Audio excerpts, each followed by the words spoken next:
Hey everybody, Jimmy from Superpath here. Before we dive into this video, just wanted to give a quick shout out to the team over at Topic. Um, they're going to show us the tool, they're going to show us how they use it, they're going to offer some of their own expertise on SEO and content optimization along the way. Um, they're an official Superpath partner now. That means that they're helping us keep this community free for all of us to come and learn and grow and connect and find new roles, hire folks, et cetera, et cetera. The Superpath community doesn't exist without partners like Topic. So just want to give those guys a quick shout out. If you do want to give Topic a try for yourself, you can go to usetopic.com/superpath and you'll get 30% off. While you're there, I'd also recommend checking out their free tools. They have 5 or 6 free tools, which are incredibly helpful, including a personal favorite, which is a table of contents generator. It'll just spit out the HTML so you can just plug it in your site and it'll just work. If you've ever tried to write that HTML on your own and you're not technical like me, it's difficult and you'll probably get all confused and need to find help from someone more technical. So just go use their free tools. They have a couple over there, really helpful. I'll get out of the way now. Usetopic.com/superpath if you want to check it out. Thanks so much to Rio and Nick, and enjoy this video. Thanks. Okay, cool. So we're going to dive in now to talk about identifying content opportunities using Search Console. Nick is going to walk us through this one. So Nick, I'll hand it over to you. Thanks, Jimmy. Hello everyone. Search Console is one of my favorite tools that I've been using for quite some time now. My co-founder Rio actually introduced me to it in a previous company, and I found it really helpful since then. So here I'm sharing some of the strategies that that your community as content marketers can use to kind of find some quick wins using Search Console data.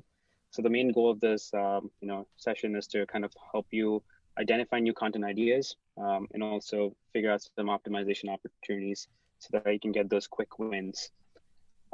So the reason I also like Search Console is it has like this high fidelity data compared to tools like Ahrefs, which is still the best in the market, but then you don't have the entire like high quality that's missing from that, which Search Console sort of provides you with. So that's why I really like Search Console. I'll walk you through some of the strategies that I've implemented in my past company, as well as my current, as a part of our current content strategy. So the first one that I really like is, finding quick title wins. These are like the slam dunks of SEO content optimizations. Any pages that are ranking for keywords between position 1 to 5.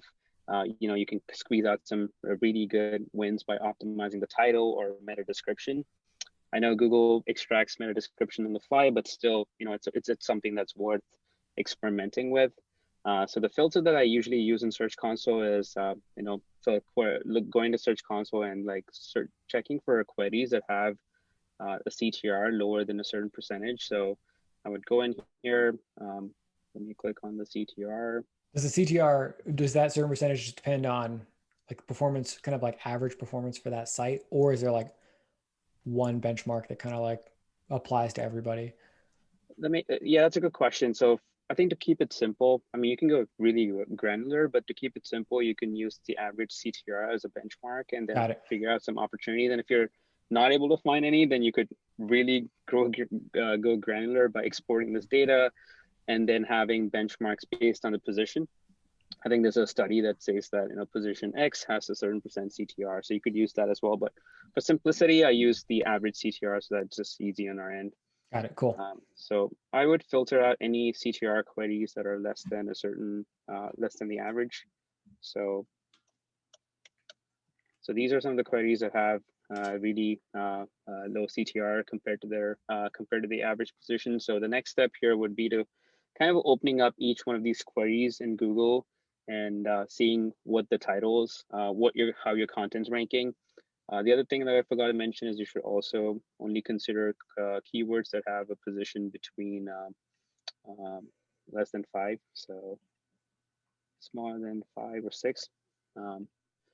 These are some of the queries that are underperforming from the title and meta description standpoint. So something that you could quickly optimize to get that win.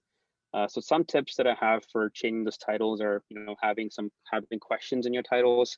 Backlink published an article saying that questions in titles do better than having like a boring title.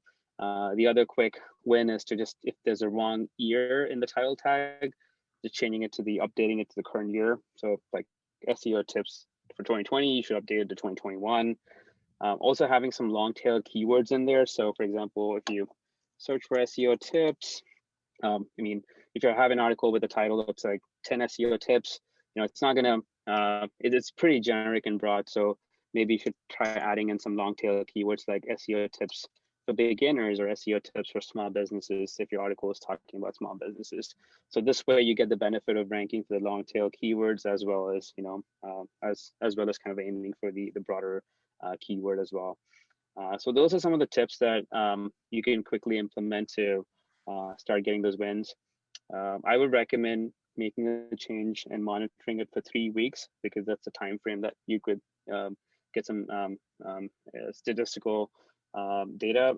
And then if there's no movement up to 3 weeks, then I would recommend sort of like either resorting back to your own title or keep experimenting.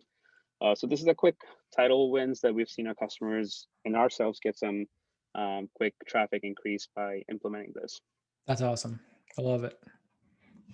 The other one is the declining traffic pages. I really like this one because you're already ranking for these pages and you're slowly starting the traffic decline. So if you're kind of redoing your content strategy every quarter, you should consider this as the highest priority, because why create new content when you can quickly optimize your old content and get that traffic bump and hit your KPIs.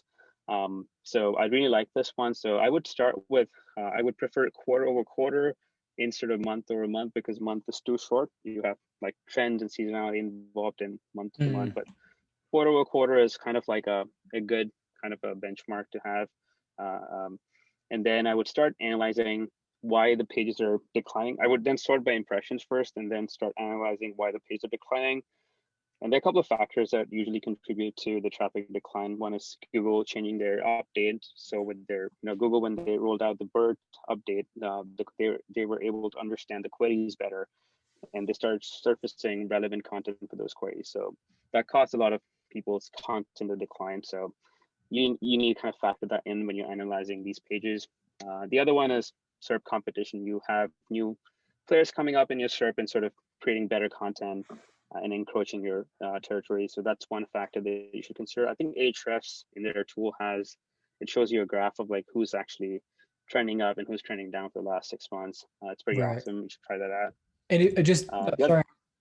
Oh, sorry. Go for it. No, I know. I'm sorry to interrupt you. I have a question just to jump in real quick. The checking against impressions versus clicks is probably a good way to do this, right? Because if you see that the impressions are staying pretty steady, but your click rate is going down, it would be an indicator that you're getting beat out by competition, versus like sometimes keyword volume. I feel like we just sort of assume it always goes up, but it doesn't.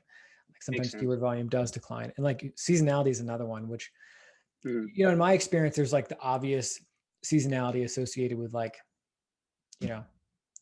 holiday shopping, like really crazy stuff like that. But like in business, there's actually quite a bit of seasonality around all kinds of things, like even stuff like end of the quarter stuff where maybe folks are thinking about putting together the report that's due by the end of the quarter, or tax season, or certain companies run on different fiscal years. Like there's seasonality related to all these things, but they're not always quite as obvious as like Black Friday. Makes sense. Yeah, I mean, I have the seasonality in here. If you need to definitely factor seasonality in, and some tips that I have is you could do like the last 3 months from your current year versus your previous year if you already have content ranking since a long time. That's one way to kind of factor that in, so that you kind of remove any pages that are based on seasonality. You can do some advanced stuff like using advanced statistical analysis. I think there are tools like ClickFlow and Rank Science that basically help you, understand if if the traffic is declining based on seasonality, and they're able to attribute somehow like the traffic is actually declining because of the seasonality. But you can use those tools to kind of figure out seasonality. But for most businesses, especially in SaaS, seasonality isn't like a big factor. But if you're in finance or like as you mentioned, e-commerce, it's definitely something to consider. The other one, when you're looking at analyzing these declining traffic, is looking at content freshness. So a lot of people, especially with COVID, right? your content is going to has become, especially if you have content before COVID hit, your content probably wouldn't be relevant after the pandemic. So maybe, looking at those freshness in our publishing data, kind of figure out if that's a factor.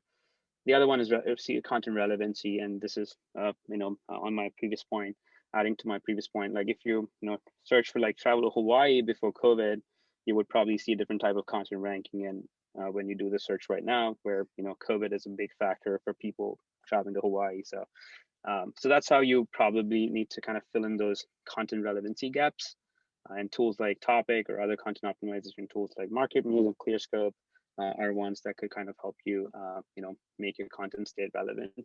Got it. Got it. Quick follow-up question there. We actually had a thread in the Slack community last week about whether or not you should put the published date or the updated date on blog posts. And there was no consensus. Like there was kind of two parties there. Do you guys have a strong feeling either way? Oh, we usually put the updated date. We don't have any data backing that up. I think it's just purely my experience. But yeah, we don't have any strong opinions on either, but we usually put the updated date just to kind of be transparent about when we publish it and when we update it. Yeah. I would tend to agree with you. The other thing that I will also kind of consider is checking if there's traffic decrease across all your keywords, or if it's a couple of concentrated keywords. If it's, usually if it's across a couple of concentrated keywords, it usually indicates that it could be related to kind of Google update changes, where it could probably, the search intent has changed for those keywords. So in that case, I would either create new content for those keywords that have lost traffic, or maybe take the existing piece and sort of retailer it to that keyword that is causing the biggest decline in traffic. So these are some of the factors to consider while analyzing declining pages. Again, there's no one solution for all the use cases. So you gotta use this data to kind of inform your strategy. Very cool. All right, so moving on, the next one is the money page keywords. These are high intent keywords that are close to the conversion. And with Google Search Console, they have this new regex support that you can use. I'll share this document, but you could use this regex to identify any, queries that are close to conversion. So you could go to query and then paste in your custom regex, and this would give you all the keywords that have that are close to the conversion. So if you look at it, like best content optimizing tools.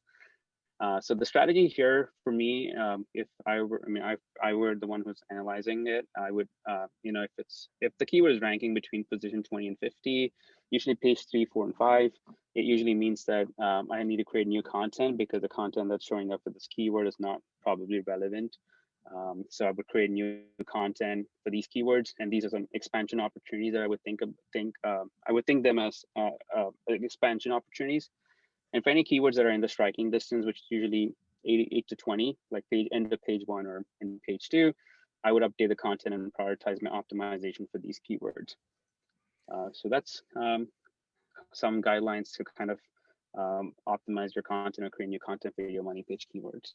That's really interesting. I've actually never heard of making, the advice I always hear is just update it, not like I've never come across like a threshold where someone will say like just discard it and start over. That's actually really interesting. Like I assume where you're coming from is like if it's been up for a while and it's never even gotten to page 3 or can't get past that, it's just like not worth it anymore.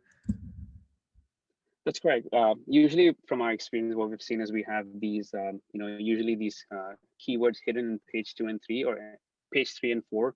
And those keywords are not relevant to the content that you have created. And that's from our experience. So the general guideline is if your keywords are on page 3 or 4, especially for topics that are new or that are not competitive, it usually means that maybe you're better off creating a new page.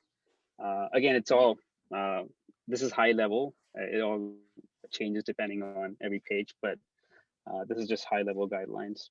Yeah, I like that. I'm glad you mentioned regex. I'm sorry, I keep interrupting you. No worries, go for it. We have actually somebody in one of our folks in the Slack community is a regex whiz and offered to do like kind of an intro to regex for content marketers, little tutorial for us. So that's coming soon. Awesome. Yeah. I don't know if you know Steve from SEO Notebook. He's also the one who basically introduced me to this. So I want to give a shout out to him. Nice. Uh, the other one is the opportunity pages. These are pages that you've already published but are not receiving clicks, but they have high impressions. So for me, the threshold is like anything about 1,000 impressions is good in my industry. But if you're in finance, maybe your thresholds are probably higher. But if I mean, you need to select pages that are more than 1,000 impressions, and then the CTR is less than the average CTR. And this would give you pages where you could optimize and get more clicks out of these pages. So the next thing I would do is to analyze these pages individually, like the other strategies that I mentioned above. And then for each page, identify the primary keyword for the page based on the Search Console data, and then see if you can increase the content quality or relevancy, because usually most of the time it's content quality and relevancy that's causing your pages to not get the traffic that it deserves. The other low-hanging fruit is internal linking. Sometimes just giving the internal link bump can get you that bump in traffic. But these are some of the strategies to kind of employ for these opportunities pages. Yeah, the last one is the feature snippet wins. We all, feature snippet is like a shortcut to get more traffic without, building more backlinks. Again, Google Regex can be really helpful here. So you could paste in this Regex, and this would give you all the informational queries that your pages are ranking for. And usually informational queries contains a feature snippet from Ahrefs analysis. Like 19% of informational queries contains a feature snippet compared to the other type of queries, which are lower than 19%. So you can paste this in, again, in your Search Console, identify these informational keywords and sort by impressions, and then start kind of and the other one is also like filtering it by position, because most of the feature snippets are coming from articles that are ranking in top 10 according to Ahrefs. So you should also filter them by position. So we'll click on position, less than, smaller than 10, and then start kind of taking these queries and turning them and adding a paragraph and answering them. That would help you get that feature snippet win. I mean, there's more you can do with this. You could export this data and then sort of figure out like which one of these queries have a feature snippet, and then sort of zero in on queries that actually have a feature snippet. But that's like an extension of the strategy. But at least to start off, you could start answering these questions in your articles if you aren't yet. That would give you that feature snippet boost. That's really cool. Yeah, so these are some 5 strategies that you could, works for 80% of the use cases. You could really go advanced and do some pivot table analysis in Excel and kind of go crazy. But for most of them, I think these strategies that are outlined here are a good start, especially if you're trying to revisit your content strategy. That's awesome. I love it. I found that just personal experience, like when you go through an exercise like this, where you're trying to identify content opportunities and kind of assess stuff you already have to see how you can make it better. There's so much work to do that like the getting to the next level, like the pivot table type analysis is like, not that many companies make it that far. Usually there's so much work to do before that it keeps you very busy. For sure. Can we share this doc with people, or at least the Regex snippets if folks want to just be able to copy and paste those? Yeah, I'll share this doc, and if anyone has better strategies than this, I'm happy to kind of add this and keep this as a running document, running document. But yeah, I'm happy to share this doc with your community. Cool. I love it. Nick, thank you. I know you have a hard stop. That actually was 3 minutes ago. So oh yeah, sorry, I totally forgot. Yeah, no. I appreciate your time. I'll let you go. This is awesome. I appreciate, your knowledge and expertise here is, we're grateful for it. I know you guys have spent a ton of time thinking about this stuff. So really, thank you. Thanks, Jimmy, for having me. And yeah, if your community has any questions, happy to answer them. Cool. Awesome. Take care, Nick. All right. See you. Bye. Okay, there you go. Thanks again to the team over at Topic for partnering up with Superpath. Just a reminder, if you do want to go and check out Topic, try it out yourself, you can get 30% off. Just go to usetopic.com/superpath. Thanks so much, everybody, and take care.